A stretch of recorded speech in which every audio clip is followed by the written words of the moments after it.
Caros irmãos, caras irmãs do Ideal Espírita, nossos votos, nossos sinceros votos de muita paz, de muito bom ânimo,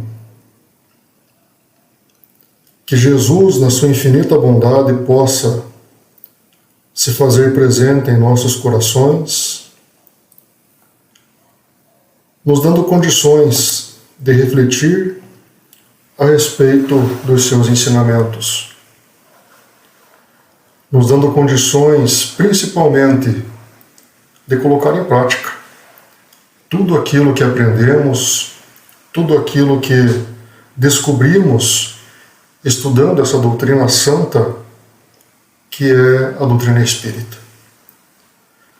Nós estaremos abordando no dia de hoje, do livro Premissas do Reino, de Divaldo Pereira Franco, pelo espírito de Amélia Rodrigues, o capítulo que trata da mulher samaritana. Um capítulo muito importante que traz conhecimentos profundos, reflexões profundas a respeito de uma passagem daquela época onde nós tivemos Jesus como seu principal personagem. E para que nós possamos entender um pouco a respeito do que trata nesse capítulo, será necessário nos ater um pouco à leitura. Então diz no livro: saindo de Jerusalém no dia anterior, demandando a Galiléia, Jesus abandonara a estrada real, cujo traçado levava de Jericó a Bataneia, seguindo o tranquilo curso do suave Jordão, para galgar as montanhas de Efraim, penetrando os limites de Samaria, evitados pelos nascidos em Judá. Se nós formos nos atentar a essa viagem, esse trajeto feito por Jesus e seus discípulos, se nós buscarmos o mapa daquela época, nós vamos perceber que aqueles que saíam de Jerusalém, da Judéia, com destino à Galiléia, grande parte dessas pessoas que faziam essa viagem, se não quase todos, eles iam margeando o Rio Jordão. E essa opção de viagem, essa opção de trajeto tinha algumas justificativas. Primeiro, que era uma viagem mais tranquila, que era uma viagem mais fácil, com o ar mais fresco, o frescor do rio, o trajeto mais fácil. E o segundo, que os judeus e os samaritanos tinham problemas históricos, então eles eram inimigos. Então os judeus eles evitavam passar pela Samaria até para evitar qualquer tipo de desconforto. Mas Jesus, ele optou em fazer essa viagem pelo caminho mais difícil, porque quando ele faz a opção de ir por Samaria até Galiléia, o caminho tinha mais montanhas, o caminho era mais difícil, o calor era maior, mas mesmo assim ele optou por razões que nós vamos estar vendo aí no transcorrer desse capítulo. E o livro continua. A vereda áspera e cheia de pedregulhos coloria-se de súbito com loendros ondulantes que se alternavam com sicômeros desgalhados, por entre os quais, ao entardecer, ventos alísios refrescam o próprio Yahvé em seu jardim, como nos mostra a linguagem bíblica. A jornada do Mestre e seus discípulos fora longa, cerca de 50 quilômetros. Garganta ressequida, o corpo cansado e coberto de pó, pedem linfa cristalina e refrescante. Ao chegarem às cercanias da cidade, o rabi assentou-se junto ao tradicional poço de Jacó, nos terrenos que pertenceram a esse venerando ancião e foram legados a seu filho José, onde ficava sepultado. Os discípulos subiram à cidade para as compras, enquanto Jesus aquietou-se em profundo cismar, perdido na paisagem colorida. Então, Jesus, com seus discípulos, chegaram em Samaria, cansados, e pararam no poço de Jacó. Enquanto os discípulos continuaram na redondeza, em busca de compras, de mantimentos que se faziam necessários, Jesus ficou ali, sentado, descansando, apreciando a paisagem. E a história continua. Cântaro ao ombro, mergulhada em íntimas inquietações. Uma mulher desce ao poço sob o sol queimante a pino. Aqui ele fala sobre o sol queimante a pino, tanto na Bíblia quanto nesse livro. Isso está lá em João, se eu não me engano, do capítulo 4 até o 40. Quando ele fala o sol queimante a pino, ele fala na hora sexta. E a hora sexta era aproximadamente em torno de meio-dia.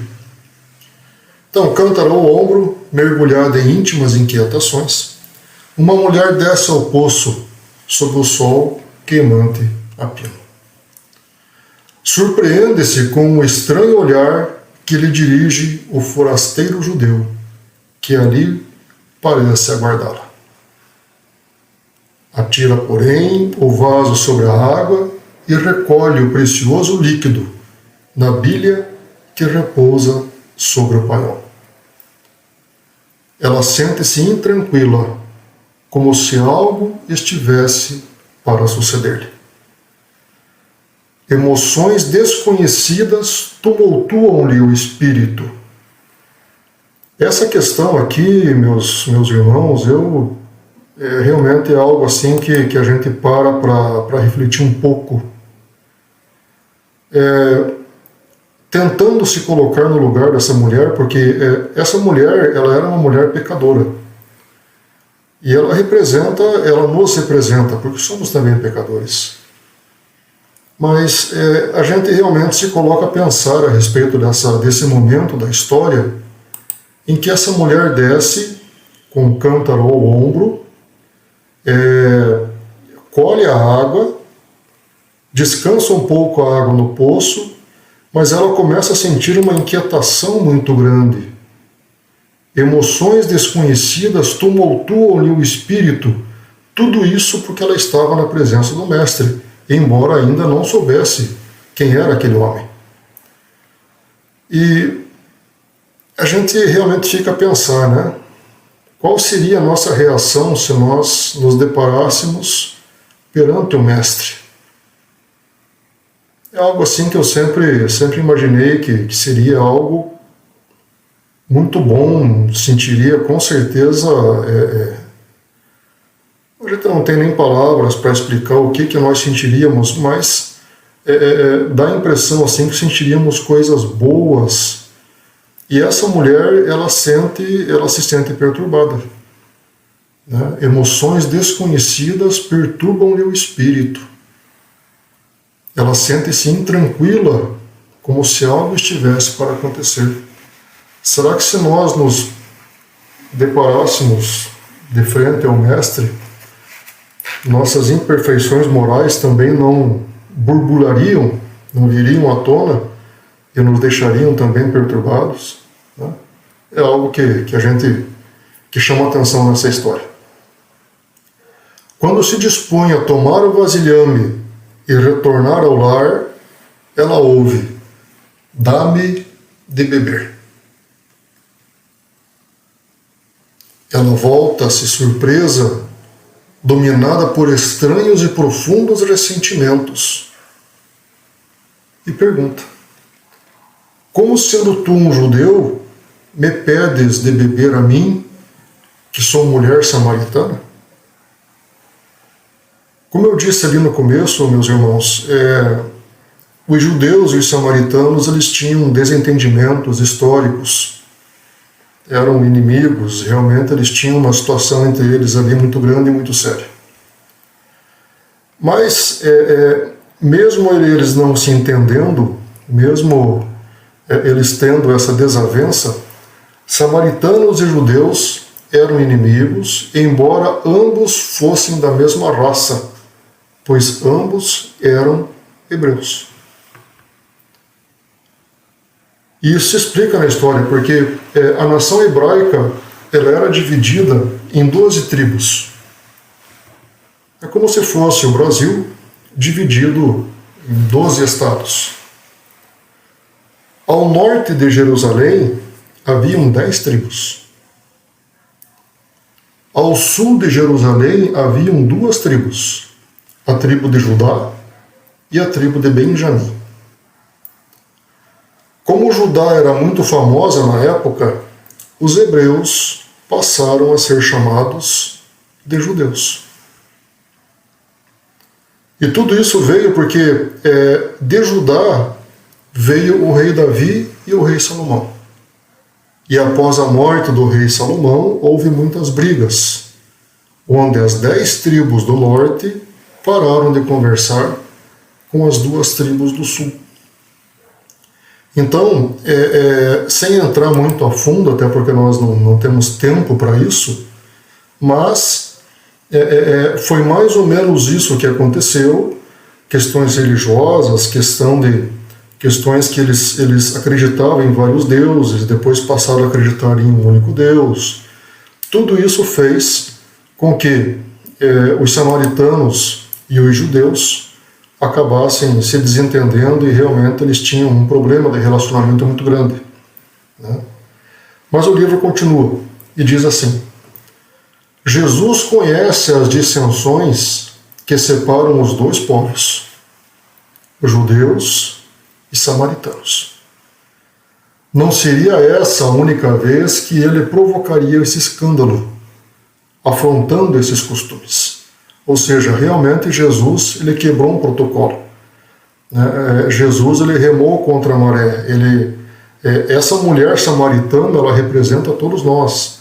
Ele foi realmente, essa viagem que ele fez, escolhendo passar por Samaria, tinha um propósito. E esse propósito nós vamos entendendo à medida em que essa leitura, em que essa passagem desse livro vai acontecendo. Tem uma mensagem consoladora a dar. Jesus tinha essa mensagem consoladora a dar a esse povo que era representado por essa mulher. Por isso, ele deixara propositalmente a estrada do Jordão e subir as serras, programar aquele encontro desde antes. E ele fala para a mulher: se tu conhecesses o dom de Deus, e quem é que te diz, dá-me de beber, tu lhe pediria e ele te daria água viva. Então ele fala para a mulher: se você soubesse com quem você está falando, se você soubesse o dom de Deus e quem que está te pedindo água, você pediria água para mim. Você pediria que eu te desse água viva. Qualquer um que beber a água deste poço, fala Jesus, qualquer um que beber desta água, deste poço, tornará a ter sede, mas aquele que beber a água que eu lhe der, nunca mais terá sede para a vida eterna. Aqui, meus irmãos, até esse momento, essa mulher está falando apenas com um judeu. Ela não conhece, ela não sabe ainda que aquele é o Mestre, que aquele é Jesus. Então ele fala isso, que qualquer um que beber a água do poço voltará a ter sede, mas aquele que beber a água que ele der, nunca mais terá sede e será saciado para a vida eterna. Aqui é um simbolismo de um ensinamento muito profundo a respeito das nossas vidas. Porque a água da fonte, a água do poço, simboliza as coisas da matéria, as coisas mundanas, e a água viva simbolizam as coisas do Espírito. Trazendo esse ensinamento para o nosso dia a dia, nós nos identificamos em N situações. E apenas como exemplo, apenas para que a gente se faça entender e para que a gente entenda o contexto dessa passagem, O que é essa água da fonte que, quando uma vez que nós tomamos, a gente volta a ter sede? Ou seja, é uma água que nos sacia momentaneamente. Daqui a pouco, nós estamos com sede de novo. Né? Nós temos um propósito de ter um bom emprego. E aí nós nos esforçamos para isso, temos um bom emprego e temos uma vida confortável. Mas quando nós temos esse bom emprego, nós queremos mais. Nós queremos subir aonde nós estamos. E nós nos esforçamos e subimos. E temos uma vida ainda mais confortável. Ou seja, nós tivemos uma sede de um bom emprego, nós conseguimos aquele emprego, nós sorvemos essa água, mas logo a sede voltou. Porque nós queríamos um outro cargo, nós queríamos uma outra situação, um outro momento, onde nós tivéssemos mais dinheiro, mais conforto. E nós conseguimos. E aquilo em pouco tempo já não nos satisfaz mais. E a gente quer mais. E a gente quer mais. Ou seja, a água mundana, a água da fonte, as coisas do mundo que nos saciam momentaneamente. E até o ponto de nós queremos algo tão alto, nós queremos algo tão elevado, que a honestidade deixa de ser importante, que os bons costumes deixam de ser importantes. Mas para mim chegar lá eu tenho que me envolver num processo, num esquema de corrupção. Não tem problema, porque os que já estão lá já se envolveram, então eu também vou. E aí a nossa dignidade começa a cair por terra. Aí os nossos valores começam a serem destruídos, porque nós estamos vendo apenas a matéria. Né? Nós nunca estamos satisfeitos com aquilo que nós temos. Né? A felicidade para nós é uma bola que ela está no chão, e quando nós chegamos perto dessa bola, nós mesmos chutamos ela para frente. E quando nós chegamos perto dela novamente, nós chutamos ela para frente, e assim nós vamos indo. Né? Não porque o mundo quer assim, porque isso é uma opção nossa. O que é errado em todo esse contexto? O errado não é você querer ser algo melhor na empresa, no teu trabalho, na tua religião, na tua vida, nos teus estudos. Isso é muito bom. Isso tem que ser. Isso é uma qualidade. Nós buscarmos ser melhores a cada dia que passa, em todos os sentidos. O grande problema disso é a ambição. A ambição realmente desenfreada é aquela água do poço. É aquela água que nós tomamos agora, daqui a pouco tomamos de novo, daqui a pouco temos sede de novo, e é algo que nunca nos alimenta. Ou seja, nós só queremos, nós não agradecemos. Nós não estamos satisfeitos com o que nós temos. A gente só pede, a gente só quer, quando a gente consegue, a gente quer mais. A gente nunca está feliz. A gente sempre está jogando isso um pouco mais para frente. E isso realmente é algo que nós temos que trabalhar em nós. Né? E quando Jesus fala da água viva, que uma vez que nós sorvemos dessa água, nós nunca mais teremos sede, ele está falando da nossa reforma íntima. Pegando como exemplo, para que isso seja possível de ser entendido, eu sou uma pessoa extremamente orgulhosa. Não aceito as situações da vida, não aceito as turbulências da vida, me revolto com tudo, mas de repente eu começo a procurar entender, eu começo a orar, eu começo a meditar, eu começo a buscar recursos para que eu deixe de ser orgulhoso e passe a ser humilde. Uma vez que eu consiga, uma vez que eu conquiste a humildade, uma vez que eu tome a água da humildade, nunca mais eu vou precisar tomar essa água, porque isso já faz parte de mim. Uma vez que eu busque pela fé, uma fé esclarecida, uma fé que realmente me traz conforto mediante as situações difíceis, uma fé que me traz equilíbrio mediante as situações fáceis, prazerosas da vida, uma vez que eu consigo que isso faça parte de mim, faça parte do meu ser, nunca mais eu vou precisar me esforçar para conseguir isso, porque isso já é meu. E isso são as joias, isso são o ouro que o ladrão não leva. é uma água que nós sorvemos apenas uma vez e aquilo, fazendo parte do nosso espírito, ele vai se tornar eterno. Por isso que ele fala que a água viva simboliza as coisas do espírito e a água da fonte simboliza as coisas mundanas. E a conversa continua. Ela pede dessa água. Jesus manda ela buscar o seu marido. Veja que ele já conhecia essa mulher, mesmo sem nunca tê-la visto antes.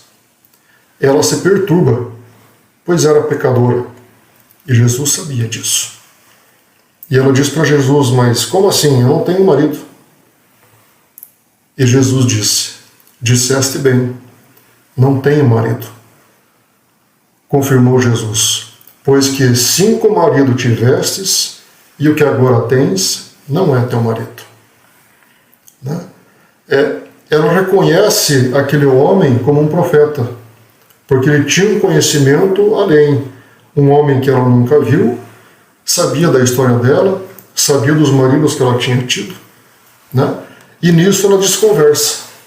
Né? Nisso ela tenta desviar o foco da atenção, falando de um outro assunto, que não tinha nada a ver com a situação dela, com os maridos dela, e ela fala para Jesus assim, mas onde é o monte correto para adorar a Deus? No monte de Jerusalém ou no monte da Samaria? Ou seja, ela dá uma guinada na conversa assim total. Né? Ela desconversa totalmente. E Jesus explica para ela o seguinte: Deus é espírito e importa que os que o adoram, o adorem em espírito e em verdade. Né? Ou seja, não é o local que você vai adorar a Deus que é importante, né? Porque Deus não é matéria, Deus é espírito. Agora imaginem vocês Jesus falando isso naquela época, né? Para aquele nível de entendimento daquelas pessoas daquela época. Então, Jesus fala, não, mas tanto faz você adorar a Deus nesse monte aqui em Samaria ou no monte de Jerusalém. O que importa é você sentir Deus. O adorar a Deus é você sentir Deus no teu coração, no teu íntimo. E Jesus explica isso também no Evangelho, né? Numa das passagens do Evangelho segundo o Espiritismo, que Jesus fala que se tivestes a fé do tamanho de um grão de mostarda, falarias para esse monte, move-te daqui para lá e de lá para cá, e ele se moveria. Ou seja, não existe um monte correto. Não existe um monte certo para adorar a Jesus. Né? E Jesus continua, eu sei que o Messias vem, ela fala, né? Eu sei que o Messias vem e quando ele vier, nos anunciará tudo. E Jesus diz para ela, eu o sou, eu que falo contigo. Por isso que a salvação vem dos judeus. A mulher está conquistada e o reino amplia fronteiras entre os desgarrados. Nessa passagem, mediante tantas histórias, tantos ensinamentos importantes, nessa passagem Jesus busca a reconciliação com os inimigos. Ele sai de Jerusalém e ele escolhe o caminho mais difícil justamente para se reconciliar com os inimigos. Através daquela mulher que representava a Samaria, né, e ela entendeu com quem ela estava falando, que ele realmente era o Jesus. Né? Ele deixa muito claro que nós devemos fazer esse mesmo trajeto pedregoso, como diz no livro, para nos reconciliar com os nossos inimigos. Né? O caminho pedregoso, o caminho cheio de montanhas, com a temperatura alta, com o sol a pino, na sexta hora, que nós devemos fazer para nos reconciliar com os nossos inimigos, é o caminho do orgulho. O orgulho muitas vezes nos impede de pedir perdão. E o perdão ele só faz bem para quem perdoa. O orgulho muitas vezes, quase todas as vezes, é esse caminho difícil que nós temos que percorrer, que nós temos que ir até aquele que nos magoou ou que nós magoamos, ou de repente foi um mal entendido, para que nós possamos nos entender. Mas, ou o lado de cá ou o lado de lá, precisa baixar a guarda. Alguém tem que ter a iniciativa de uma atitude nobre para pedir perdão, para pôr fim a um conflito, que existe não entre duas nações, mas entre duas pessoas. Se bem que o conflito entre as nações começa com o conflito entre as pessoas. Nessa passagem, Jesus fala muito da fé em Deus, da fé no Espírito. Quando ele fala que não existe um local adequado para você conversar com Deus, para você adorar a Deus, ele está dizendo que o importante sim é conversar. O importante sim é a oração. Não importa onde. De repente, se você não tem um templo, se você não tem um local, se recolhe ao teu aposento. Se fecha em teu aposento. De repente, no ônibus, indo para o trabalho, você pode levar um pensamento, você pode levar uma prece a Deus, a Jesus. E como dizia Chico Xavier, quando nós elevamos um pensamento sincero de fé até Jesus, muito antes, aliás, tão logo o nosso pensamento chega até Deus, os recursos chegarão até nós.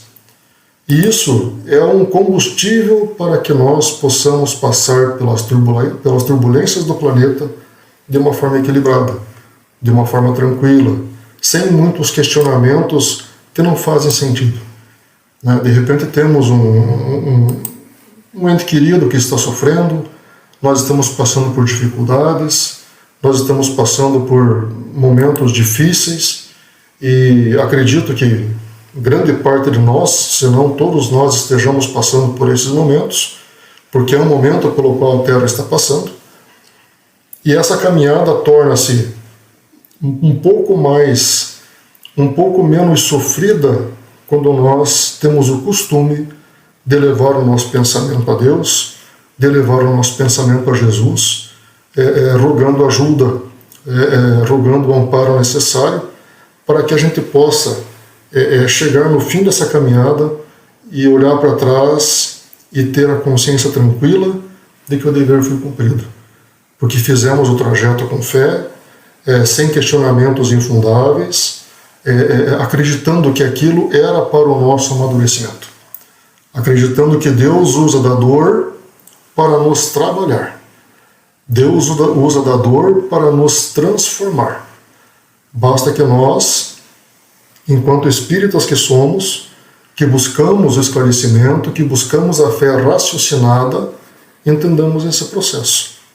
E aí sim, nós passamos, nós sofremos, nós temos problemas, mas nunca perdemos a razão, nunca nos entregamos ao desespero, nunca nos entregamos aos vícios, porque sabemos que não estamos sozinhos.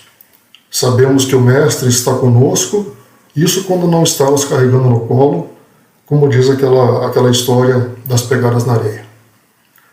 Então é isso, meus irmãos. É um livro bem profundo, que nós precisamos ler com bastante atenção, se atentar aos detalhes, mas um livro, sem dúvida nenhuma, que nos traz muito ensinamento. Um livro que nos traz muitas situações em que realmente nós nos vemos no lugar daquela mulher, perante o Mestre, com os nossos pecados, com os nossos defeitos, com as nossas imperfeições.